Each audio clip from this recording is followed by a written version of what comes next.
Hello there folks, my name is Spoonks and welcome back to another episode of Box Office Chat. This is the show where I break down the top 5 domestic box office results, see where each movie landed, and see how well each movie did. So let's get started. Number 5 was Anaconda, making $10 million this weekend, adding to a domestic total of $45 million and its worldwide total to $88 million.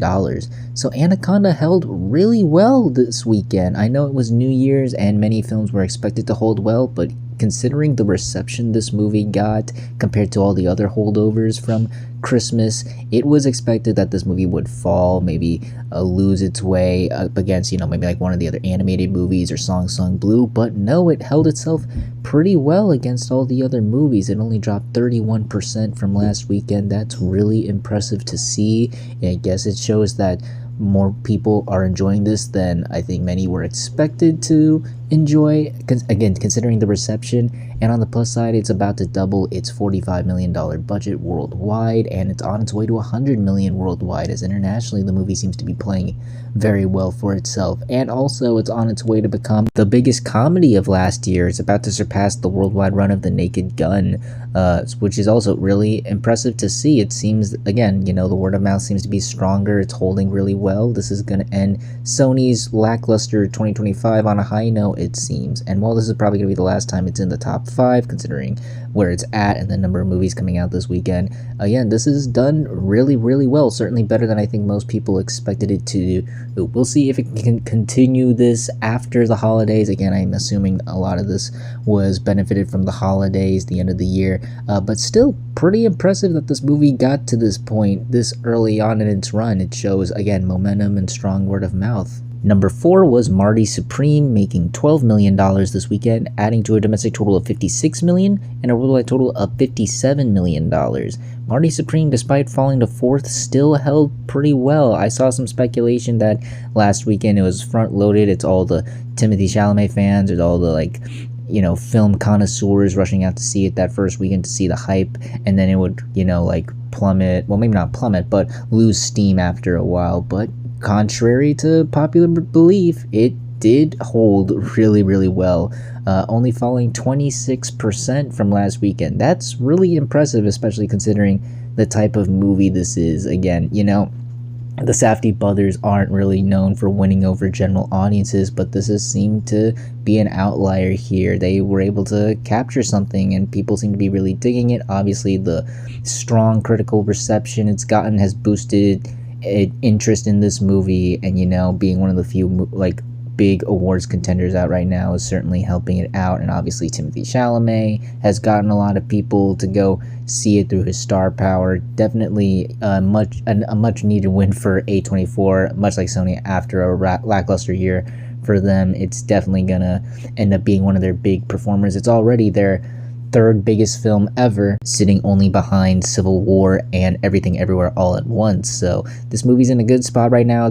I think it's got a shot at maybe even dethroning Everything Everywhere All at Once, given just the legs we're seeing and the reception it's gotten, and it seems that it may finally start to be rolling out internationally. So hopefully that'll boost the worldwide totals a bit again. And considering just how strong and positive the reception has been, this is easily going to play itself out well throughout award season. It may not be in the top 5 forever, but it's definitely going to still leg out even outside the top 5. I mean, look at what happened this past weekend. It won the Critics' Choice Awards, and I'm certain it's going to sweep the Golden Globes and the Oscars further down the road, and obviously that's going to give this movie a lot of attention and a lot of boost to go check it out. Yeah, still strong numbers for Marty Supreme. Number 3 was The Housemaid, making $15 million this weekend, adding to a domestic total of $75 million and a worldwide total of $133 million.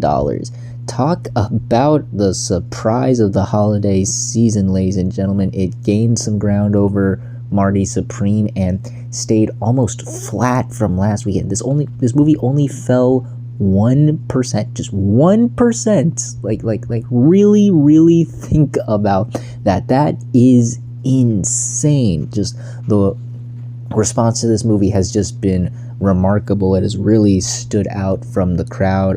Again, this movie is the talk of the town. People just can't get enough about what is going on in this movie. I haven't seen it, of course, but I can only imagine from what people have told to me and what I've read that a lot of things happen in this movie, and it's really gaining a really strong response from people, and this is certainly going to continue to leg out throughout the rest of January, February, maybe until Wuthering Heights. There's nothing really female skewering until that point, but man, this everything seemed to work with this movie, you know, and it just didn't seem like this was gonna happen. Like if this movie had ended up here, like as its final total, this would be worth celebrating, but it's already here at this point. That is really, really remarkable and surprising to see this movie bringing in these crowds, doing these numbers. We're certainly going to get more of these movies because fortunately for Lionsgate, there are more books in this series, so get ready for more Housemaid movies. I don't know what else to add here. I mean, obviously it's going to crack 100 million domestically, 150 million worldwide. Just a huge surprise hit for Lionsgate, huge surprise hit for the holidays. I am absolutely floored by how well this movie has done. Number 2 was once again Zootopia 2, making $19 million this weekend, bringing its domestic total to $363 million and its worldwide total to $1.5 billion. Another strong weekend for yet another strong performer this holiday season. This one, while not holding as strong as The Housemaid, it still was like one of like the big surprises of the weekend for sure. It only fell 2%. I know, such a drastic drop compared to The Housemaid, I know, but still, like, my goodness. Again, this movie's been out for a month. There are 2 other animated movies, much more recent, that just came out, and yet this is still bringing the crowds. This is still the big animated movie to see right now. It's the one that's gained the most attention, and it's the movie that I think has gained the most attention in a long time. I honestly can't remember the last time a movie really just had this momentum and strong word of mouth where just every weekend was just like better than the last. Honestly, I want to say Sinners, maybe Weapons, but I mean, it's hard to remember. But yeah, this is definitely on par with those runs where like, wow, this movie is just really doing well.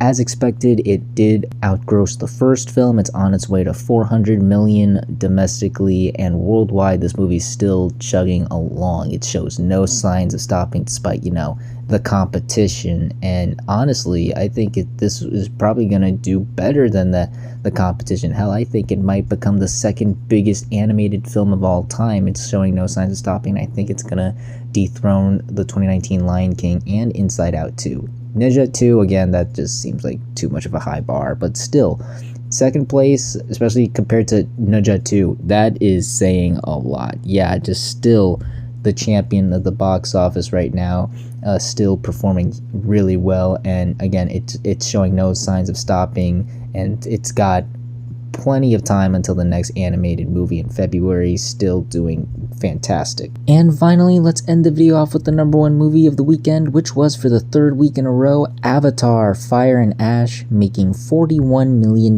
this weekend, bringing its domestic total to $306 million and its worldwide total to $1 billion.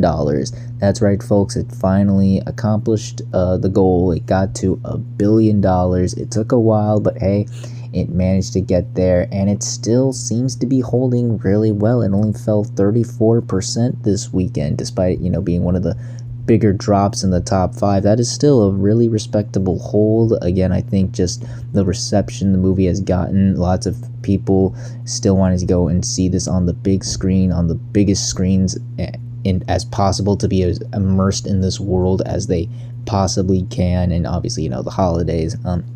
But again, I'm still not seeing, like, I don't think this is, obviously this is not going to be as big as the second one, as I just think the hype and even the response was just much bigger and more strong. But I do think this is still, like, performing pretty well given, you know, the competition and, you know, the mixed reception and certainly the opening. This is performing to be about on par with, like, you know, a blockbuster you would expect, you know, maybe not an Avatar movie, but definitely a blockbuster that comes out around this time of year, which is the best I think they could have hoped for. I still think this is going to come up short of the predecessors, and I certainly think it's going to come up short against Zootopia 2, but this is good. This is good. The movie is still holding well. People still have the thirst to go to Pandora and watch these movies. We'll see if it can keep up this momentum after the holidays. Again, there is nothing like this for a while right now. It has a hold on like all the PLFs again for a while now. So I think this movie is still gonna hold well, and it's still gonna continue to be like one of the biggest movies of last year. Again, just comparing to the others, yes, it's gonna fall short, but this is still a mighty fine performance. It's still making the money it needs to, and I still think we're gonna get Avatar 4. Maybe not as quickly as this one, but we'll certainly get Avatar 4 down the road. So yeah, a pretty solid weekend for Avatar: Fire and Ash. And those were your top 5 domestic box office results for this weekend, but we're not quite done yet as we've got another week ahead of us and new movies hitting theaters. And kicking off the year, we're starting with 2 new wide releases, starting with Primate. Our first major horror film of the year. It's a pretty simple one at that. Family has a pet chimp. The father goes away, so the kids have a party and have to look after the chimp, but then the chimp gets rabid and starts going on a killing spree. Horror has been on a winning streak as of late. You know, they've been constantly making successful films year after year. I don't see this one ending the streak. I don't think it's going to be a Weapons or a Sinners or even like the first Megan film, but I could see this movie bringing some people in. Again, the premise is simple yet effective. I think it's about a chimp killing people. I think that's enough to intrigue people. It's the first horror movie since Five Nights at Freddy's 2, which was out a month ago, and you know there's not going to be another horror film for a while, I believe. Well, maybe not a while, but you get the idea. Something this vicious and visceral. And it does seem like it's getting a marketing push. I've been seeing a lot of stuff for it. The problem, though, is just I'm not seeing the buzz for this thing. I don't know too many people talking about this movie, getting hyped up about it. Maybe as we get closer to the weekend, more people go and check it out, because apparently it's good. Reviews are strong right now, but again, you never know. I'm just not seeing the buzz like I did for like some more recent horror films. I'm not expecting it to bomb, but I'm not expecting it to do great either. And then there's Greenland 2, Migration. Remember Greenland, the Gerard Butler movie? It's getting a sequel. Now, Gerard Butler has made a name for himself when it comes to releasing these action movies this early in the year. We saw it with Plane, and we just saw it last year with Den of Thieves 2, and I could see it doing it again. You know, we haven't gotten this many action movies in a while. It's early, very early in the year, and I think Gerard Butler still knows how to bring people to the theaters. The problem is, though, I'm not sure if there's a lot of people interested in seeing Greenland become a franchise. I know this was very big during COVID. It did very well on video on demand, but I'm not sure if that crowd is really going to rush out to see this like they did with Den of Thieves 2. At least the first one for that movie was released in theaters before making it big on demand. The first one was largely affected by COVID, which is why it was released on demand and garnered such an audience. And the problem is that I'm not seeing much buzz for this. I didn't see much buzz for Den of Thieves 2 either, so maybe I'm just in a bubble when it comes to these things, but I'm not seeing much interest or hype surrounding this movie. The marketing has also been alright. I've seen a couple stuff here and there. Again, it's really early in the year, and Gerard Butler is still like a solid enough movie star that I think it could still surprise. But again, I'm not expecting a whole lot from this. But we'll see how well this movie does, as well as the rest of the movies that land in the top 5 on the next Box Office Chat. And that's going to do it for this week's episode of Box Office Chat. What did you all think of the results? Were you satisfied, unsatisfied? Comment down below and let me know. If you like this video, hit the like button. If you like this channel, hit the subscribe button. Follow me on all the social media links right there. And until next time, everyone, stay sharp.